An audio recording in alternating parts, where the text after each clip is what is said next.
जय गुरु जी, संगत जी, जय गुरु जी, शुक्राना गुरु जी, ओम नमः शिवाय, शिव जी सदा सहाय, ओम नमः शिवाय, गुरु जी सदा सहाय। सभी साथ संगत को जय गुरु जी, संगत जी, आप सबका ब्लेसिंग्स फ्रॉम बड़े मंदिर 777 पर हार्दिक स्वागत है, जिसमें गुरु जी महाराज के बहुत ही प्यारे ब्लेस सत्संग आप तक साझा किए जाते हैं। संगत जी, आप माने या ना माने, आपके साथ गुरु जी महाराज जुड़े हुए हैं और वो आपको बहुत ब्लेसिंग्स दे रहे हैं, तभी आप आज का ये पाठ और ये शिव पुराण का अध्ययन सुन पा रहे हैं। बहुत से लोग बोलते हैं कि आर्टिफिशियल टेक्नोलॉजी से सुन ले, ये सुन ले, वो सुन ले। आप मुझे बस इसका एक आंसर दे दीजिए। मैं भी चाहूं तो मैं आर्टिफिशियल वॉल्यूम में ये कर सकती हूँ, पर मेरे गुरु ने मुझे ये आज्ञा नहीं दी है। अगर मैं थोड़ा सा अपना दिमाग यूज करूं तो पुराने जमाने में इतने राम भगवान जैसे, श्री कृष्ण भगवान जैसे जब इतने बड़े बड़े हमारे प्रभु हुए हैं, इतने बड़े बड़े अवतार हुए हैं, उस टाइम पे कभी कोई संत आर्टिफिशियल इंटेलिजेंस को यूज करके कथा करता था या शिव पुराण का पाठ पढ़वाता था? तो आप समझ जाइए कि मैं क्या आपको कहने के लिए बोल रही हूँ। तो ये आर्टिफिशियल इंटेलिजेंस है जो गुरुजी महाराज के स्वरूपों को लाइक कर रहे हैं, शुक्राना कर रहे हो। गुरुजी बहुत दुखी हैं इस चीज से। ये क्या हो रहा है? देखो, सत्संग में जो आप बेचते हो, थंबनेल हम बनाते हैं, आप तक पहुंचाते हैं, ठीक है। आपने बोला आंटी जी डरावने हैं, मैंने तो टोटली बंद ही कर दिया हुआ है। मैं नॉर्मल एक हेडलाइन देती हूँ, ठीक है, जो आपको मेरे चैनल पे देखने को मिलेगा।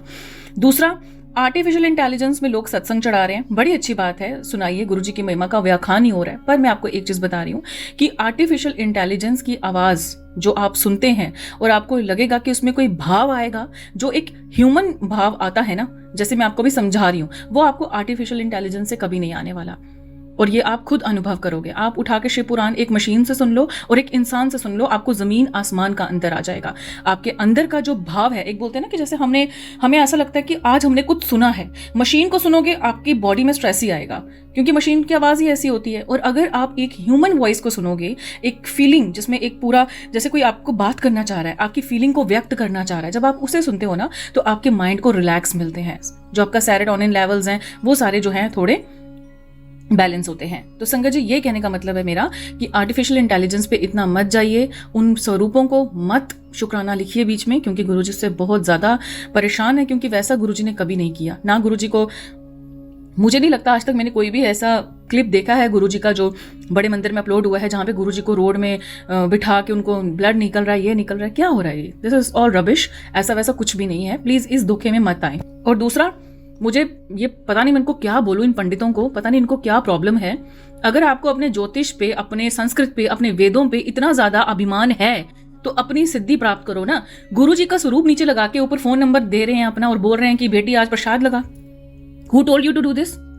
मुझे तो लगता है ऐसे लोगों के खिलाफ रिपोर्ट करनी चाहिए। क्यों ऐसा क्यों कर रहे हैं ये लोग? गुरुजी का फोटो नीचे लगाया हुआ है और ऊपर गुरुजी के नाम पे बोला जा रहा है कि हाजिरी लगा। कल को वो, ठीक है, उस पंडित ने उसको देख लिया, ठीक है, और एक बंदे ने फोन नंबर, जो नई नई संगत है उन्हीं का ही सबसे ज्यादा इस टाइम बेड़ा गर्क हो रहा है, वो फोन नंबर ले लेती हैं, बात करती हैं, 5,000 दे दिए, उपाय बताएंगे, होएगा नहीं, ये तो गुरुजी ऐसा ही है। अरे यार, आप गुरुजी के बारे में जानते ही नहीं हो। जो भी नई संगत है, हाथ जोड़ के विनती है, प्लीज आपके साथ जो भी नई संगत जुड़ रही है, उनको ये समझाइए कि गुरुजी के नाम पे पैसा लेने वाले लोगों से बचो।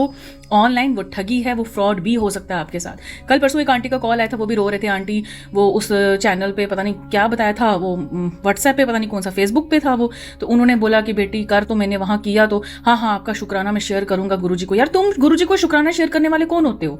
गुरुजी ने कभी ऐसा बोला ही नहीं है कि पैसे दो तो तुम्हारा शुक्राना शेयर होगा। बहुत गंदी बात है ये जो तुम पैसे खा रहे हो ना, ये 5,000 तो उस आंटी के गए, पर 5,000 से 5 करोड़ की बीमारी तुम्हारे पूरे खानदान को कैसे लगेगी ये तुम्हें भी नहीं पता।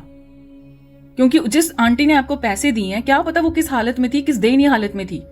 आपने तो मार ली, अच्छी बात है, ओह माय गॉड, वाओ, इस फलाना गुरु के वजह से तो मुझे 5,000 मिल गए। पर आप ये सोचो कि जब उस 5,000 का 5 करोड़ बनेगा और वो किस रूप में आपसे निकाला जाएगा कि आप कटोरा लेके भीख मांगोगे। आप गुरु को जानते नहीं हो, क्योंकि जो हाय, देखो, गुरु आपको कभी नहीं करेगा। ये हाय दुहाई किसकी लगेगी आपको? उस औरत की जिस गरीब के आपने 5,000 मारे। मैं यहाँ पे मेरे चैनल पे जब भी कभी शुक्राना आता है, free of cost each and everything होती है। अब संगत मेरे चैनल की मेंबरशिप खरीद रही है, जो भी खरीद रही है, I never force, they are happy to watch something. वो बहुत खुश हैं किसी चीज को देख के, वो देना चाहते हैं तो इट्स ओके, वो ब्लेसिंग्स हैं और वो भी उनको पर्क्स मिलते हैं, वीडियोस पहले मिल जाती है, सब कुछ मिल जाती है। तो इस चीज पे थोड़ा ध्यान रखिए। बाकी मैं आपसे रिक्वेस्ट करती हूँ, मैं कभी फोर्स नहीं करती कि ऐसा ऐसा काम करो। ब्लेसिंग्स आप खरीदते हो अगर इस चैनल से, हाँ, जो आप ब्लेसिंग्स खरीदते हो, जो भी आप करते हो, वो भी आप किसी को आगे दोगे। अगर मैंने उसका लिंक डाल दिया तो इसमें ऐसी कोई बुराई नहीं है। पर मैं अगर आपको ये बोलूँ कि प्लीज ये नंबर है, इसमें आप मुझे पैसे, ये बहुत रबिश है। ये पता नहीं कौन लोग कर रहे हैं और अपनी मिट्टी बिलीद वो खुद लिख रहे हैं। तो इस चीज का प्लीज, अगर आपके साथ कोई नई संगत है ठीक है, जो जुड़ी है, प्लीज उन तक आज का ये सत्संग जरूर, बेशक वो शिव पुराण पढ़े ना पढ़े, उनको बोलना कि स्टार्टिंग के ना 5-6 मिनट का जो आंटी बता रहे हैं प्लीज ये सुन लेना, क्योंकि वो भोले हैं और भोले लोग ही फंसते हैं। बाकी गुरुजी ने कोई नहीं बोला था ये जो आपने नग नुग पहने हुए ना, ये शड़ा बेड़ा गर कर रहे हैं आपके, ये जो गले में आपने पता नहीं कौन कौन से वो धारण करके रखे हुए हैं, ये कड़ा तो वो कड़ा। हाँ, गुरुजी अगर आपको स्वप्न में आके बोलेंगे कि हाँ बेटा तू ये पहन, तू ये उपाय कर, वो बात सही है, ठीक है। या आपके मम्मा कुछ आपको पहनाया बचपन से, वो बात अलग है। आप किसी पंडित के बहकावे में आके नग पहन लेते हो, जेम स्टोन्स पहन लेते हो, और बाद में जब वो जेम स्टोन्स का असर खत्म हो जाता है, आपको थोड़ा ना पता कि कब खत्म होगा। वो ग्रह के अकॉर्डिंगली पीरियड के लिए पहना जाता है, ग्रह पूरे साल नहीं चलता आपका, 10-20 साल के लिए नहीं चलता आपका, ठीक है। तो जो भी, अगर गुरुजी से आप सच में जुड़े हो तो गुरुजी ने इसको बोला था मुझसे जुड़ा है तो तू इन पत्थरों पे क्यों विश्वास करता है। अगर तू मुझसे जुड़ा है और तेरा हाथ कट रहा है, तेरा पांव कट रहा है, तेरे को कुछ भी हो रहा है, तो मैं देख रहा हूं ना, मैंने पता नहीं कितना बड़ा कष्ट तेरा जो है वो इस छोटे से कट में काट दिया, और तू ये क्या कर रहा है। तो इसलिए आपको प्लीज इस चीज पे थोड़ा फोकस करना चाहिए। और नई संगत जो भी है, मैं तो चाहती गुरुजी आज का सत्संग उन तक पहुंचे जो सच में ऐसा ऐसा कांड करने वाले हैं, और उनके, ताकि पैसा बहुत मुश्किल से कमाया जाता है संगत जी, और हम लोग मिडिल क्लास की फैमिली से बिलोंग करते हैं, और हमें तो पता ही है हर किसी को पैसा कमाना है, अर्न करना है, वेज हैं, आओ करो जो करना है करो, बट किसी को धोखा देके मत काम करो, क्योंकि धोखा बहुत बुरी तरीके से निकलता है, ठीक है संगत जी। तो चले आइए, आज का यही थी आज आपकी टेलीपैथी, क्योंकि आज मुझे सच में उस आंटी का जो मैंने फोन उन्होंने किया, मुझे तो मैसेज छोड़ा था, मुझे सोच के मुझे इतना हुआ कि उन बेचारे आंटी के साथ कितना गलत हुआ है गुरुजी, मतलब काश मैं उनसे पहले मिल गई होती। और मैं जितनी भी मैं संगत से मिलती हूँ, जो भी जिनसे मैं बात करती हूँ, नई संगत जो जुड़ती है मेरे साथ, और सॉरी गुरुजी के साथ जुड़ती है, जो मेरे से बात करती है, मैं उनको यही बताती हूँ कि प्लीज किसी को पैसा मत देना। चलो छोड़ो, क्या कर सकते हैं आप, बाकी गुरुजी की इच्छा, जैसा वो करवाना चाहें। संगत जी, आज जो हम अध्याय का स्वाध्याय करेंगे वो है भीम उपद्रव का वर्णन, मतलब जो भीम जो हैं उनका क्यों उपद्रव हुआ, वो क्यों इतने दुखी हुए। तो आपको मैं एक और चीज बता देती हूँ, ये जो पहाड़ नीचे गिर रहे हैं ना, ये जितने भी पहाड़ नीचे गिर रहे हैं, पहले क्यों नहीं गिरते थे? पहले भी तो कंस्ट्रक्शन होती थी, पहले भी तो रोड्स बनती थी। वीरभद्र को ना भगवान शिव ने आदेश दे दिया है कि जाओ, ये कर रहे हैं ना, इनको त्राही माम कर दो। हमारे एरिया में इतना जल आ गया था, तो सोचो कितनी कितनी फसलें लोगों की खराब हुई हैं इस साल। तो आपको थोड़ा ना समझने की जरूरत है। अभी भी अगर आप प्रकृति का इशारा नहीं समझ रहे हो ना, तो फिर आप बहुत ही ज्यादा बोले हो या बेवकूफ हो। इसलिए हमें कुछ चीजों को रोकथाम करनी चाहिए। और खासकर हमारे घर की जो आंटियां हैं ना, वो अपना घर तो इतना अच्छा चमका के रखती हैं और डस्टबिन रोड के ऊपर फेंक देती हैं। भाई, म्युनिसिपैलिटी की गाड़ी आती है, प्लीज अपना गंद उसमें डालें, अपने घर में अपने एरिया में गंद ना फैलाएं, रोड्स पे गंद ना फेंकें। आपसे हाथ जोड़ के विनती है, जितना आप माँ प्रकृति को साफ रखोगे, प्लास्टिक्स को, ठीक है प्लास्टिक यूज कर रहे हो डस्टबिन में डालो, ठीक है, पर प्लीज थोड़ा सा आप सजग हो जाओ। इंसान है हम, जो पशु है ना, पशु, उनको भी पता है कि उनको क्या करना होता है, कैसे उनको जाना है, कैसे उनको साफ सुथरी चीजें रखना है। एक चिड़िया का नेस्ट देख लो आप यार, वो एग्जाम्पल है। हम तो बदतर हो चुके हैं, इंडिया की तो हालत इतनी खराब है। मैं अभी तो अपने एरिया में मैंने इतना लड़ के मतलब लोगों को समझाया कि प्लीज डोंट थ्रो, यहाँ पे मत फेंको। गाड़ी भी आती फिर भी फेंकते हैं, पर कैसे समझा सकते हैं।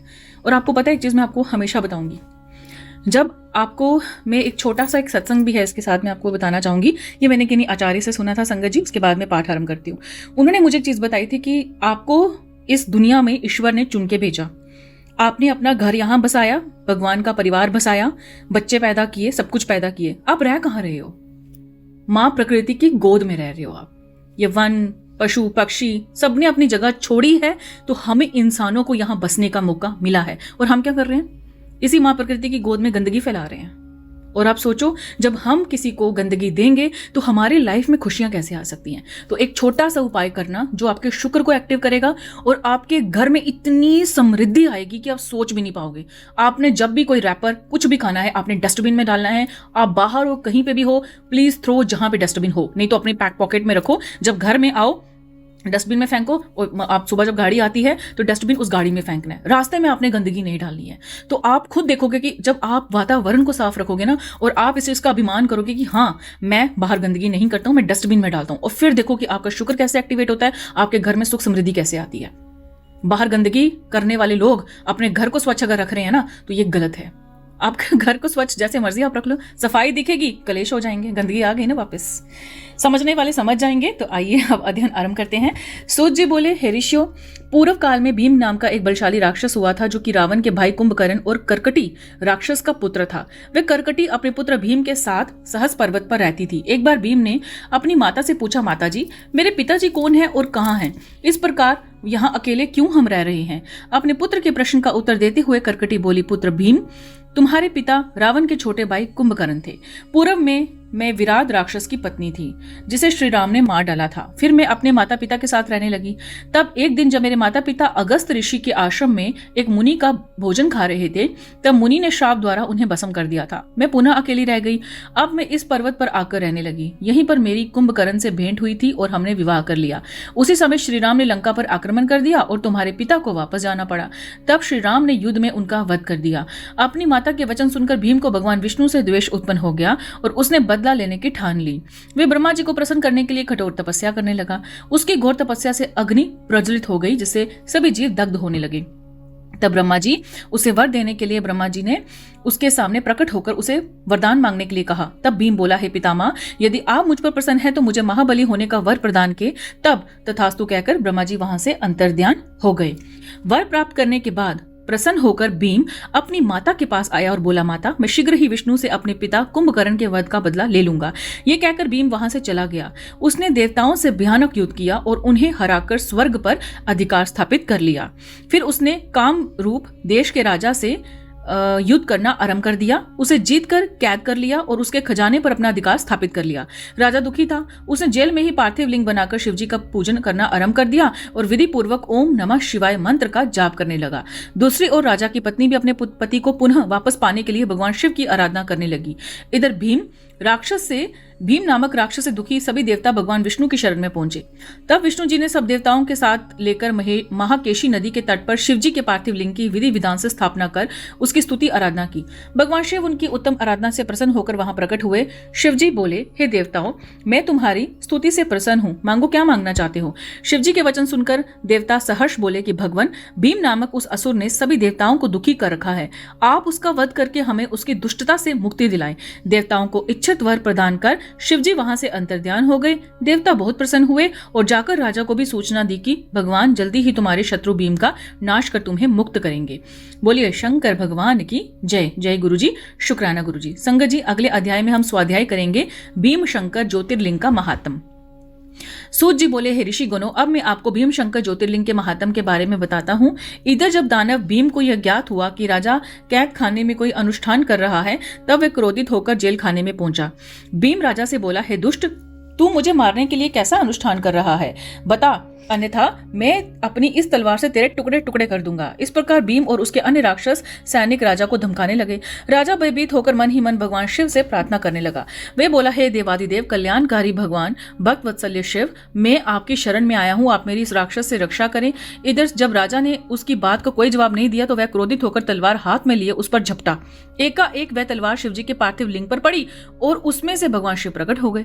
उन्होंने अपने त्रिशूल से उस तलवार के 2 टुकड़े कर दिए। फिर उनके गणों का दैत्य सेना के साथ महायुद्ध, मतलब अब शिवजी के गणों का दैत्य, मतलब जो शिव के गण हैं और दैत्यों का क्या हुआ, युद्ध होना शुरू हो गया, महायुद्ध। उस भयानक युद्ध से धरती और आकाश डोलने लगा।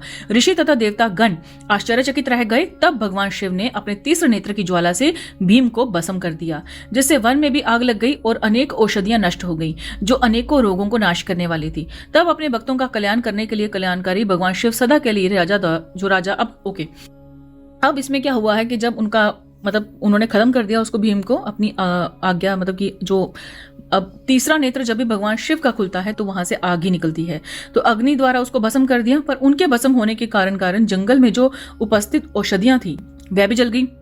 अब राजा ने उस जेल में, जहां पे भी कारावास में भगवान शिव का जो पार्थिव लिंग बनाया था, वहां पे जो भगवान शिव हैं वो विराजमान हो गए हैं और संसार में भीम शंकर नाम से प्रसिद्ध हुए। भगवान शिव का ये लिंग सदैव पूजनीय और सभी आपत्तियों का निवारण करने वाला है। और अगर आप आज इसका स्वाध्याय भी सुन रहे हैं ना, तो बहुत से आपकी जिंदगी में आने वाली आपत्तियां जो हैं उनका आज ही नाश हो गया है। इतना पावरफुल हमारा ये प्यारा सा शिव पुराण है। ठीक है संगत जी, आवाहनम न जानामि तर्वाचनम, पूजा चेवम न जानामि शम्यता परमेश्वरी, मंत्रहीनम क्रियाहीनम भक्तिहीनम सुरेश्वरी, यत पूजितम या देवी परिपूर्णम तदस्तु में। सचिया जोता वाली माता जी तुहाडी सदा ही जय। संगत जी, चैनल पर नए हैं, सब्सक्राइब करके बेल आइकन को जरूर प्रेस करें, ठीक है, तभी आपको नया लिंक जो है अगले अध्याय का मिलेगा। ठीक है संगत जी, और साथ में लिंक मैंने शिव पुराण का और साथ ही साथ में जो आप स्टोर की बात कर रहे थे ब्लेसिंग्स का लिंक भी आपको मैं ऊपर लिखा हुआ है, गुरुजी शुक्राना ब्लेसिंग्स एंड गुरुजी शिव पुराण अध्याय, वहां पे आपको मिल जाएगा। और जो आज के कल के टेलीपैथी के लिंक्स मैंने सारे डाल दिए थे, उसमें जो हेयर प्रोडक्ट्स थे जो मैंने आपको बताए थे, जो अच्छे और शुद्ध तेल हैं। अगर आपको नहीं पता है, आज आपने नहीं सुना कल का अध्याय, तो आप कल का अध्याय सुन सकते हैं, आपको मिल जाएगा प्लेलिस्ट में, नीचे लिंक दिया हुआ है। वहां पे मैंने कुछ ऑयल्स के बारे में बताया है जो आपके हेयर फॉल हो रहा है उनके लिए बहुत अच्छे हैं, लिंक भी मैंने नीचे दे दिया हुआ है। और वो सारे लिंक्स जो मैंने प्रोवाइड किए हैं वो सभी के सभी जो भी हैं तेल जो हैं वो प्योर फॉर्म के हैं, ठीक है, उनमें कोई केमिकल्स नहीं है। वो बालों पे लगाओगे, अपने हेयर की क्वालिटी चेक करके, चेक कैसे करना है वो सत्संग में मैंने पूरा बता दिया है। अब आज्ञा दीजिए, कल फिर मिलते हैं 12 बजे एक नए अध्याय के साथ। तब तक मंत्र जाप जरूर करते रहिएगा और गुरु जी से आपने क्या करना है, शुक्राना अपना शेयर करते रहिएगा। ठीक है संगत जी, आज्ञा दीजिए। जय गुरु जी, शुक्राना गुरु जी।